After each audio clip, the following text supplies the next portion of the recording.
Hey guys, welcome to another playthrough, deep playthrough of Prey, already an older game, I think from 2017.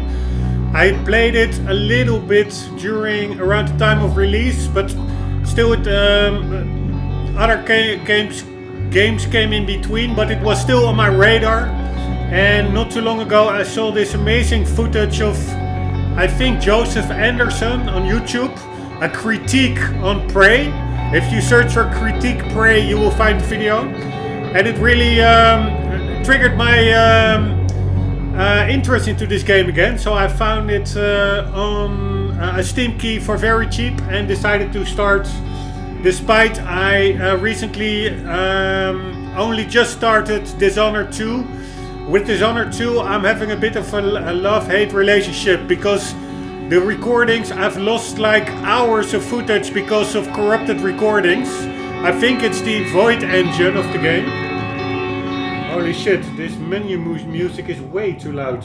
Almost automatically start screaming into the mic. It's in my headset, the music is very loud, but now it is fading away, so that's welcome. Anyways, looking forward to this game. It's like a bit of an old school RPG with elements from BioShock and System Shock. I understood from a French developer, Arcane Studios, that also actually I think made BioShock 2 and the Dishonored series. The playthrough will be a deep playthrough. Shit, the music is pumping up again. Deep playthrough mean as broad as possible, trying to do all the side missions, hunting for collectibles, also doing it on the hardest difficulty, being nightmare difficulty, and I will also be adding some things they patched in called survival modes, which add some delimitations and illnesses and I think bone fractures and stuff. It makes it a bit more difficult than even Nightmare is by itself. And I added some mods. There's good HUD customizability in the game at the standards, but it was still too much HUD for me. If you looked into a door, it said like press X to open the door. I mean, I know what the interact button is and I know what a door looks like, so I don't need to be reminded with each and every object in the game what it is. So I am trying to go with just a totally zero HUD playthrough. I have like this little HUD toggle installed, and okay, I'm waiting for this annoying music to subside. But so it will be zero HUD, so full immersion, highest difficulty level, nightmare plus survival modes. And it will be as broad as possible, doing side quests and checking up the lore, hunting collectibles. Although I must say, I'm not finishing too many playthroughs because of this approach, like trying to do everything. But yeah, it is what it is. I do want to maintain my niche, so to say, of deep playthroughs as thoroughly as possible, despite taking forever, and as a result having multiple games simultaneously not finished yet. But yeah, hope to finish them all at one point in time. I will quickly run you through the options before starting the new game. Subtitles off, unimmersive, vibration on, the rest is default. HUDs, yeah, in the game you can put everything. It's quite customizable. I put it all off, but it still was too much. So I added like this auto-exec file, like a little mod file, to simply disable everything from the HUD. Hopefully that works without a crosshair. If not, I will have to rethink the settings. Interactive screens, everything what is auto-examine and stuff is all off. I don't like hand holding. Then we go to controls, keybinds. I'm using a controller, so keybinds is not relevant. We have mouse, not relevant. Controller,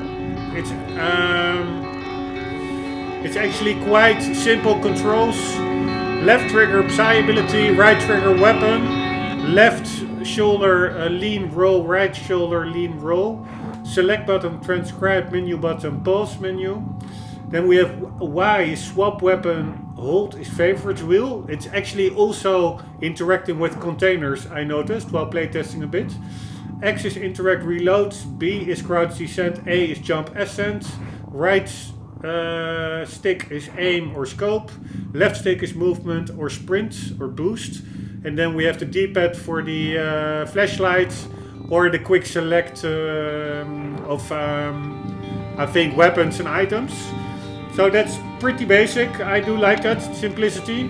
Then we go to video.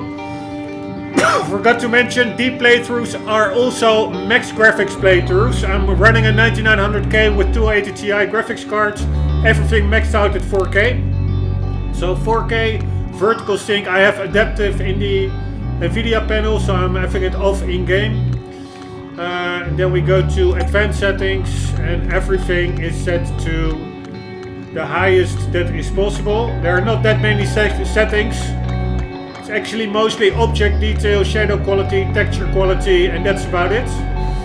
And anti-aliasing, but you don't really need it that much on 4K in my view.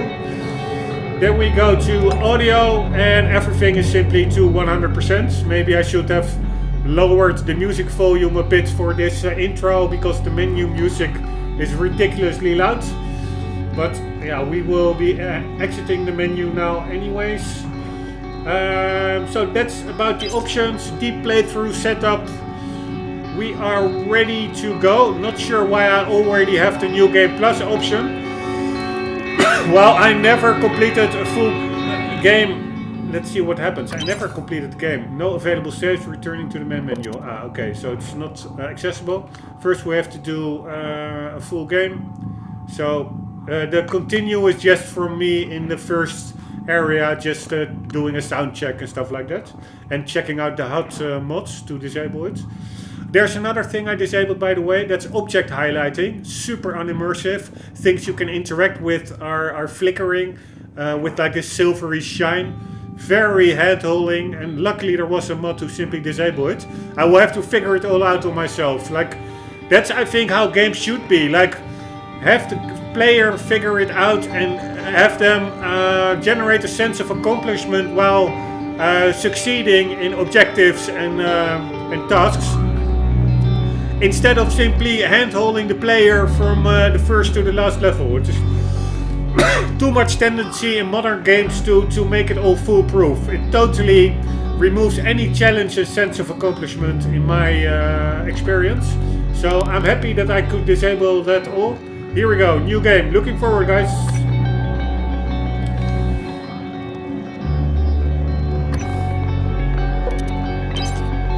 Alright, difficulty. Story is uncover the secrets of Taylor's Eye. Survival is all but guaranteed. Survival won't be a problem for you, probably. Use your wits, weapons and abilities to survive, normal. Then we have hard, your wits are the only thing that will keep you alive. Nightmare, nothing can save you. I'm really not sure whether it's even possible to complete this without a HUD on Nightmare difficulty, but let's just try it. I think you can adjust the difficulty in-game, so if I'm really hitting brick walls, I might consider lowering it, but usually I just try to persevere and get through it. Then we do the survival mode. This is a set of optional modifiers to make the game more challenging. Warning, these options cannot be changed beyond the screen. Not recommended for inexperienced players. Yes, so we have weapon degradation, pretty cool. Weapons wear down from use and environmental hazards. If not repaired, they will jam periodically. Really like it. Traumas adds new trauma statuses to the game, such as bone fracture, concussion, hemorrhage and third-degree burns. Oxygen suit damage causes air to leak from your suit, limiting your air supply. In environments with no atmosphere, such as the station exterior. Very cool additions in my view. So guys, ready? Enough babbling from my side. Here we go. See you on the other side. Oh shit, not yet. I'm going with mail. See you on the other side. You wake up in your apartment in the year 2032, now entering your apartment.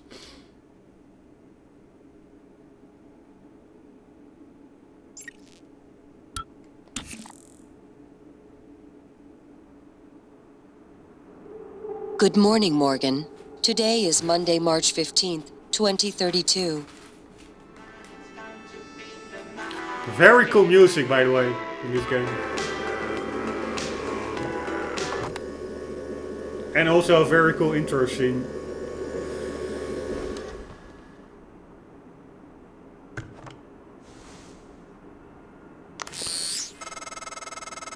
Hey, Morgan.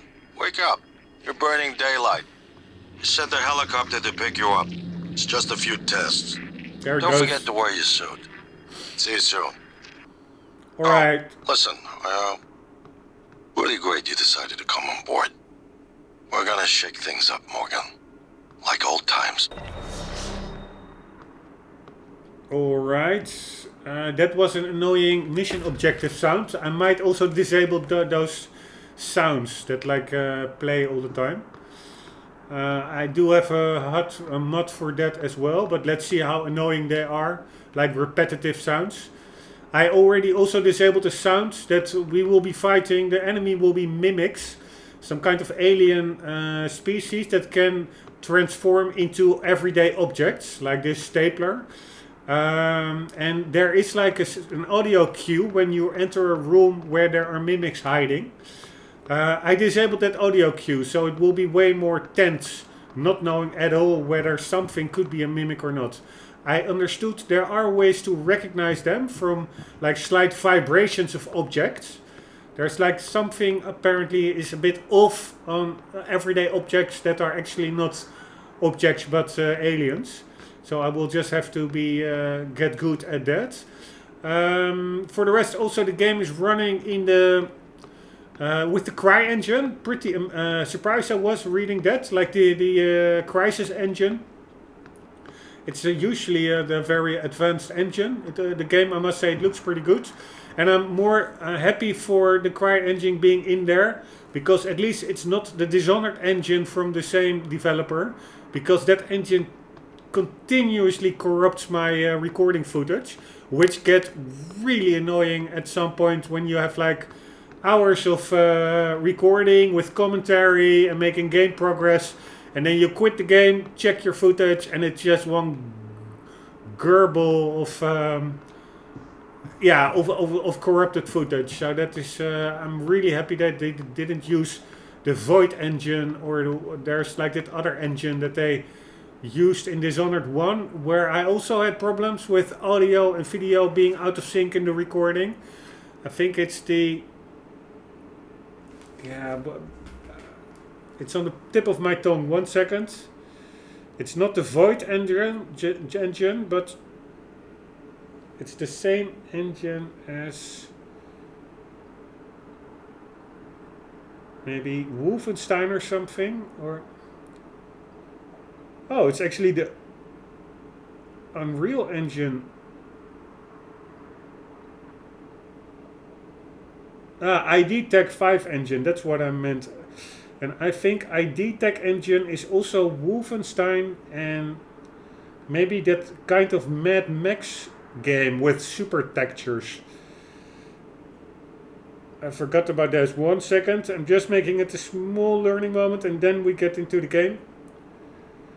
ID Tech engine, Wolfenstein indeed. And no, I forgot about that game with game super textures. Which game was that?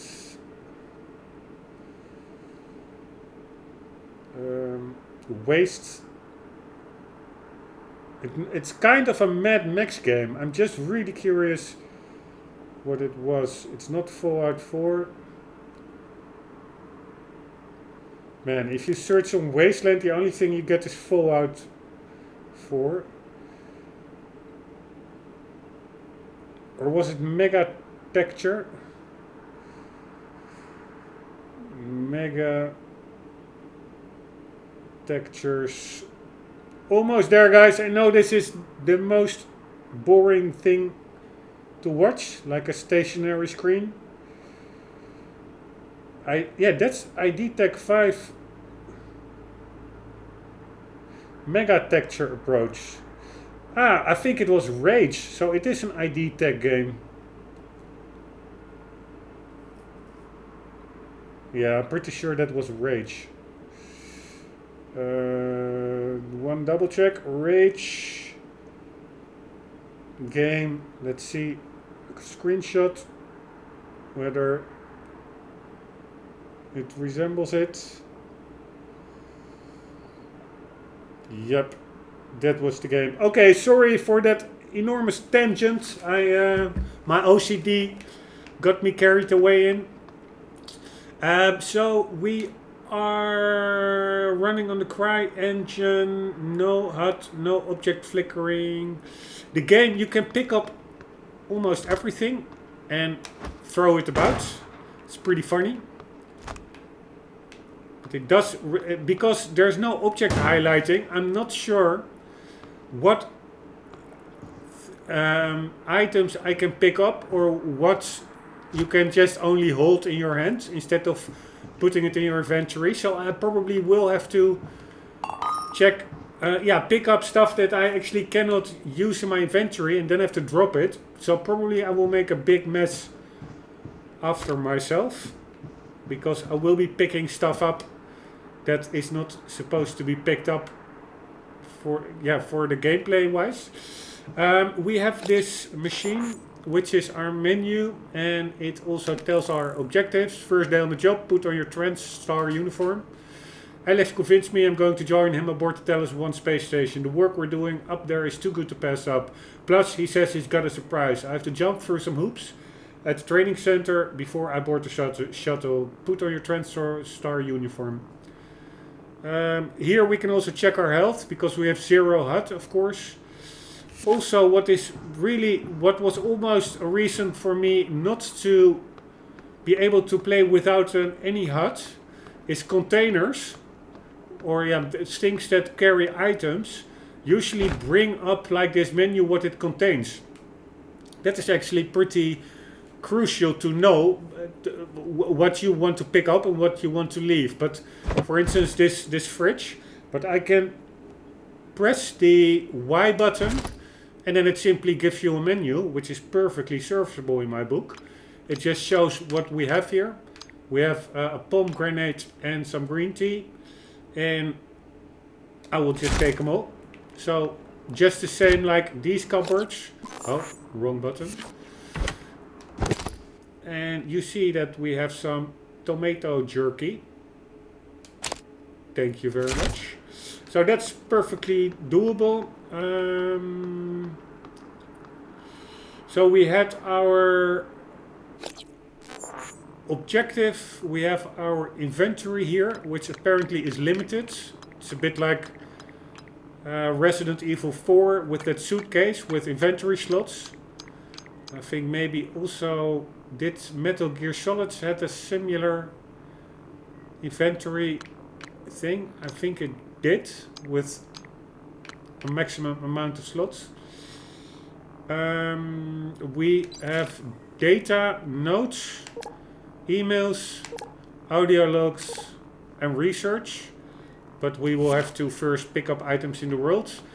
There's quite a lot of cool stuff in the world, and also, it's a really fleshed out world with a lot of details. There's a lot of readables as well. I probably won't be reading everything, but I do want to, at least at the start, read up on stuff in the world to get to know the world, the lore.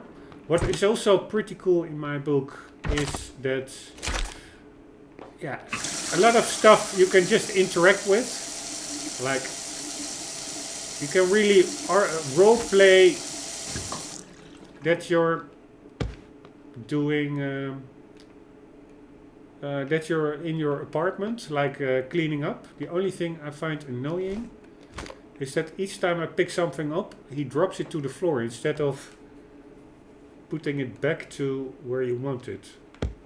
Like, I want to put it on there. I will just throw it. Alright, so we have washed our hands. Let's do a little toilet flush. And also, let's take like a quick shower. It's really stupid, but it really works for the immersion, that all these items are interactable with. Like, oh shit, I forgot my soap. Hello. No. Soap. Hello, soap. Somehow I cannot pick up the soap. Ah, now I can. Alright. We are in the shower with some soap. Starting our RPG adventure. Pretty cool. Let's drop the soap. And we are clean enough.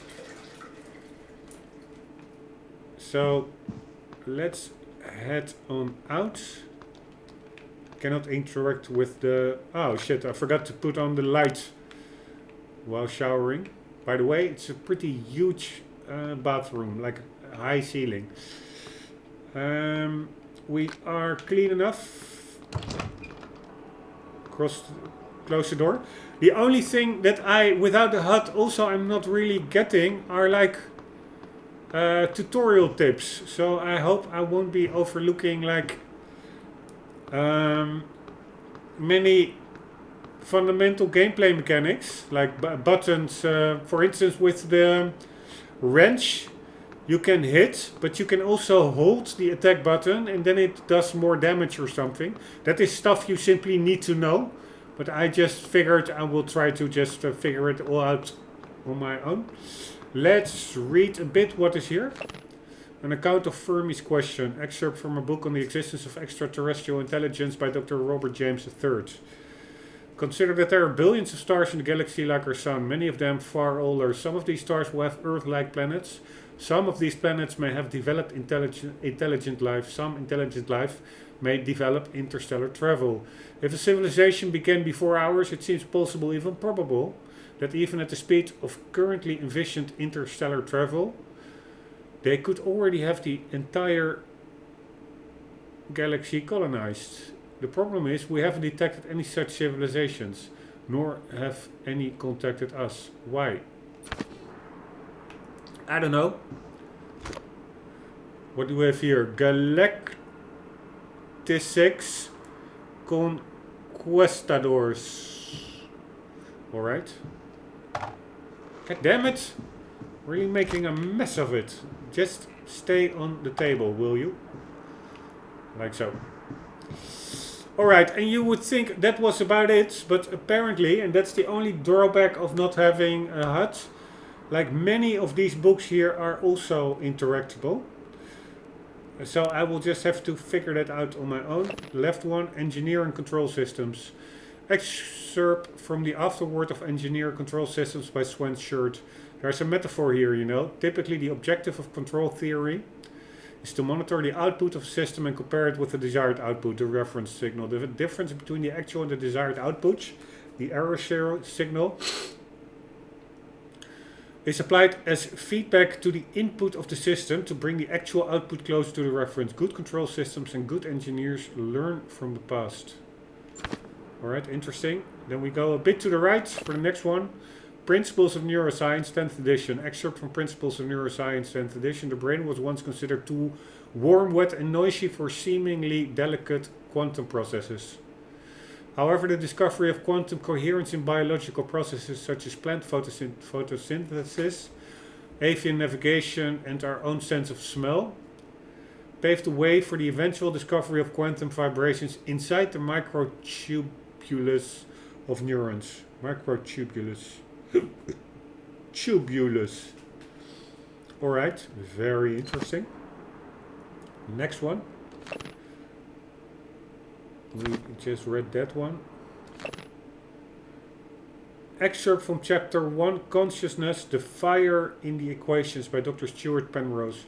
The nature of consciousness remains deeply mysterious. How can the subjective natural nature of experience, my inner life, be explained in scientific terms? Does consciousness emerge from complex computations among brain neurons? Or is it a fundamental and irreducible property woven into the fabric of the universe? Man, heavy questions over here. Bit to the right. Midnight Songs, a classic anthology of Tang Dynasty verse. excerpt from an anthology of tank poetry on the Stork Tower by Wang Qiuwan. Amazing. Alright, that was our read materials for today. Let's see if I didn't... I know this is annoying. Why does it stay on the same book? God damn it. I'm moving my cursor, right?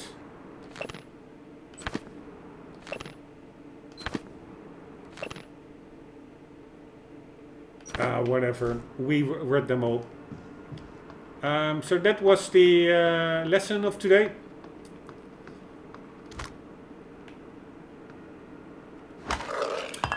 Man, I really find it annoying that I cannot leave stuff neatly behind. Ah, I can. Alright, let's pick up some stuff. I cannot pick it all up, but everything that looks like scrap looks pretty usable. I'm not sure what this is.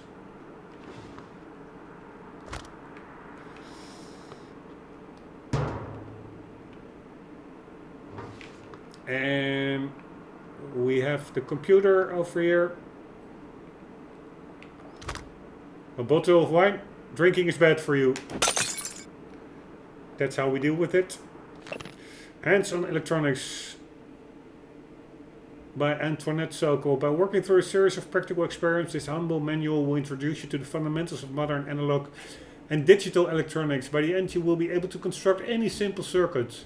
As Thomas Edison once said, to invent you need a good imagination and a pile of junk. Man, that's a pretty cool statement. A good imagination and a pile of junk. We'll be reading the emails in a sec. First, let's check that book. Speech Synthesis and Natural Language Generation. Excerpt from Chapter 3 by Sebastian Smythe. Voice conversion technology enables synthesis systems to generate speech patterns based on their source or entirely new voices, without the need for exhaustive recordings and pre-processing. The quality of the resulting voice depends on the training data as well as the precision of the conversion function and limitations in processing power. What the hell does this say? Voice conversion technology enables synthesis systems to generate speech patterns. So voice conversion generates speech patterns based on their source or entirely new voices. Alright, some kind of speech transformation or conversion function.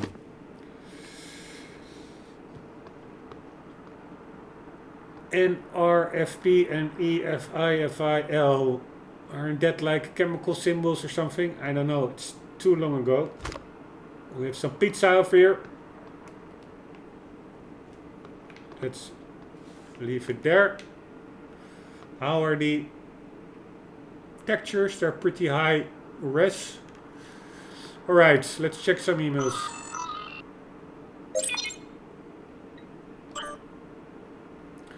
Congrats and welcome. Hello Morgan, so glad to hear you'll be coming aboard soon. Your first official workday is Monday, March 15th. But first we have a series of training exercises we run with all new employees. Just some stuff to clear you for your life in orbit. Exciting times ahead. Have a good flight and I will see you soon. Thomas Tucker, Human Resources, Talos 1 Research Facility. Alright, Thomas Tucker from HR. Then we have this one, delivery. Hey, I sent a package with everything you'll need for your first day. Uniform, transcribe.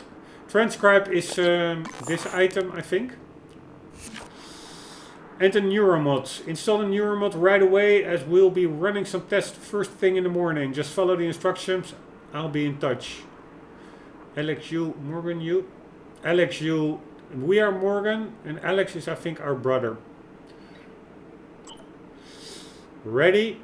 Hey, I just got off the phone with Mom and Dad. They won't be there when the shuttle departs. They're in New York, company stuff. But they send their best. I think Mom's a little disturbed that both her children are going to be outside her gravitational pull at the same time. She said you'd better behave and do everything your big brother says. Okay, actually she said the opposite. I'm supposed to behave and do what you tell me. What you tell me. So there you go, that's Mom. Anyway, everyone's excited about your IDs up there. So get ready. I'll probably call you in the morning to make sure you're up. See you very, very soon, Morgan, Alex. I must say that's pretty cool, because the game started with a phone call of him. So, I do like that. That really ties in, just like the world building in Dark Souls. It all interconnects and gives really a sense of cohesion and immersiveness. That's the same here, with like the audio experience of the phone going, with the brother calling. And then the visual tie-in with this email referencing that audio call. So really cool. Let's go back. Mail. We have no files and 0 utilities. Alright, our objective is to get dressed in that spacesuit. But not before we check out what's all here. Some more scrap. Frayed wire and a book. NEUROMOD application instruction. Warning: NEUROMOD should only be administered by certified transfer star technicians under controlled conditions. Subject may experience slight discomfort, swelling or redness of the eye shortly afterwards.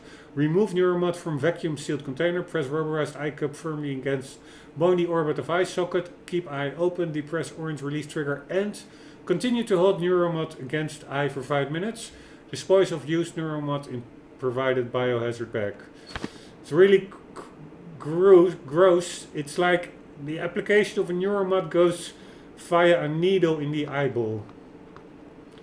And that's pretty gross, I must say. Anything under the bed? No, but there is something here.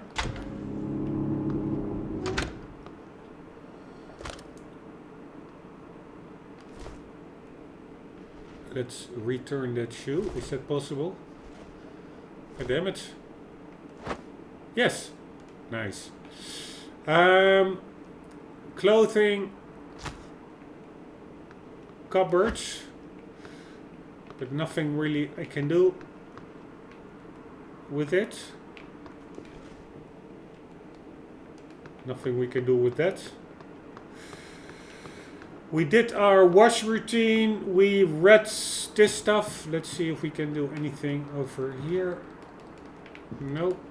Cannot really interact with the television. What the hell does that say? TP1, P1. Alright. I know I could pick this one up. I remember from when there was still object highlighting. Before I disabled that. Congrats, Morgan, Alex. Alright. The METHOD.SCI, architects of the neurological revolution. What if I told you I could turn you into a mathematician on the level of Einstein in under 10 minutes? I'd say you're full of it. That's the first thought that crosses my mind, but it withers in the face of Alec Hughes' conviction. Despite myself, I'm riveted. He's not bullshitting me. Himself? Maybe. Me? No. Alex leans back in his chair. Welcome to the age of the NEUROMOD.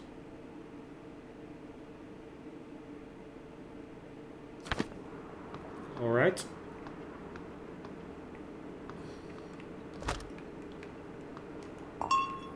God damn it! God damn it! Trying to put it down.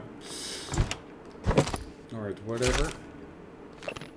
Encyclopedia of Food Science and Cooking. Excerpt from a entry in the Encyclopedia of Food Science and Cooking, 2033 edition by Elliot and Shaw. Transglutaminase, TG or TJs, a naturally occurring enzyme found in plants, animals and bacteria. Transglutaminase. TG is often used to bond protein containing food together and in the production of foods such as imitation crab meat and fish balls, known colloquially by chefs as meat glue. Chef Shaw's tip: gluing chicken skin to salmon will actually protect the outside of the salmon from overcooking. Gross. Gluing your food.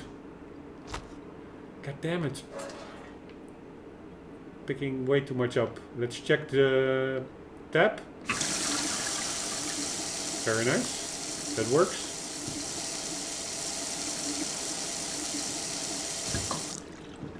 Alright. We have some glucosist, a bag of emergency glucose. Very nice. Let's check the furnace. That works, although I don't really see any fire. The light works, also the reflection in the kitchen counter, or whatever the word is for this work counter. Does this work? No. We already opened it. And anything there? No. Alright, I think I'm more or less... By the way, I find it really cool, this little artificial nature section. I think we pretty much covered this area. Or maybe something over here. Yes, heart of the wok. Pea pseudo. Cooking with a well-seasoned wok can be a sublime, almost spiritual experience. The many layers of the blackened surface are like stored memories of all the meals that have gone in and out of the carbon steel bowl before, now imparting echoes of the rich flavor to every new meal it is tasked to cook. Alright, that's a bit...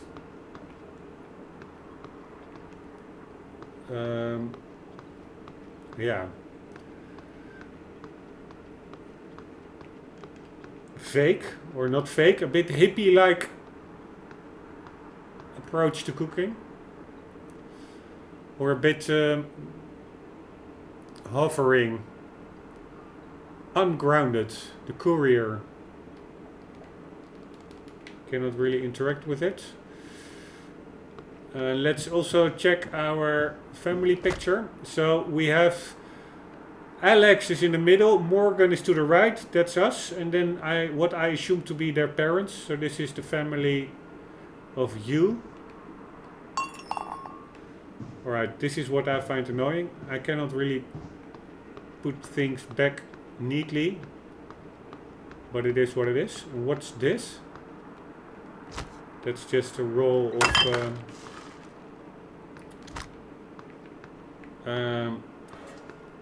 tape. Alright, let's continue with the main mission and check what's in here. That's the alarm clock.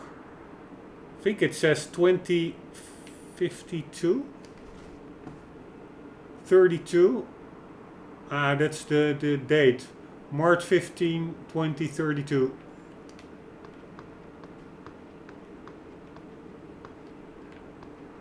Anything in here? No. Alright, here we go with our objective. What's this, by the way? Temperature. Light. Can we also dim the kitchen light? Is it that detailed in here? I don't think it is. Would be great. Is there anywhere a button for the kitchen light? I don't think there is. But whatever. I must say, it's an incredibly high ceiling for... It's a weird apartment with like your bed in the middle of your working area and your kitchen. It's all in one. I would have maybe created a little wall for the bedroom, but that might be just me. Here we go.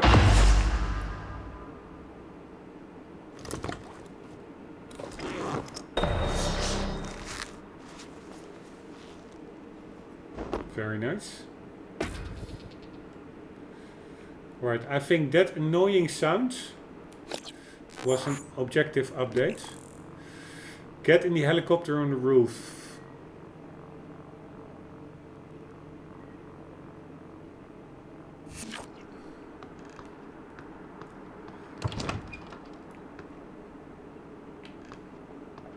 Alright, going outside doesn't work, I guess.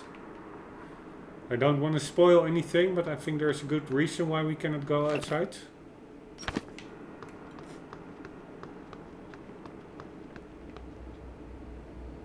There's a lady. And a fish. Poor fish. Way too small of a tank.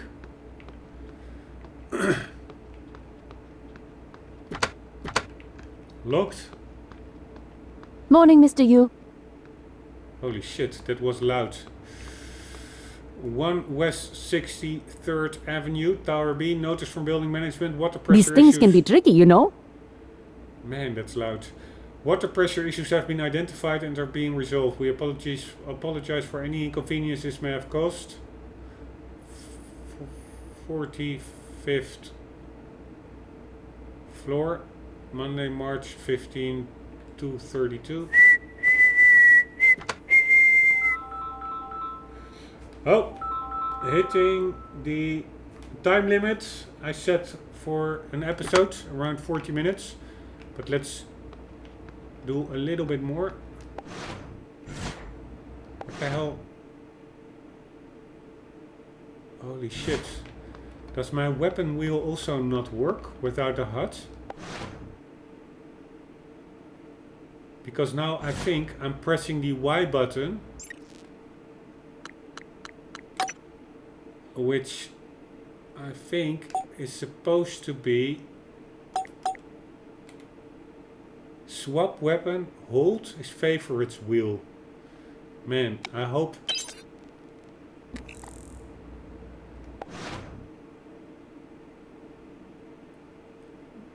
When I have like weapons or items that my favorites wheel pops up. I just tried meshing every button to see whether there's something I could do, but sometimes there are like double button functions for certain interactions, like with containers. You can press, you can hold X to immediately get all the contents. You can click X to pick up items one by one from an inventory, or you can click Y, and that's luckily I read that because that really helps with a no HUD playthrough to actually open up the menu. So for one interaction object there can be multiple button possibilities. So I was hoping maybe there was like look through the lock or something with this locked door by pressing other buttons, but it doesn't seem to be the case. Only thing I notice is when I hold Y, get this weird distortion, and I think that's because a weapon wheel is supposed to pop up, but I don't think it does because I simply have removed all the HUD elements. But we'll see about that later. Let's try to talk with her. Heard there's a chopper on the roof. Must be for you. You'll have to take the elevator. Down the hall. But you know that, I guess. Aren't you going to be late? You're supposed to keep going. You're going to get me in trouble. I can't talk to you anymore. Alright. Clear enough. Echelon Residential Tower. Huh.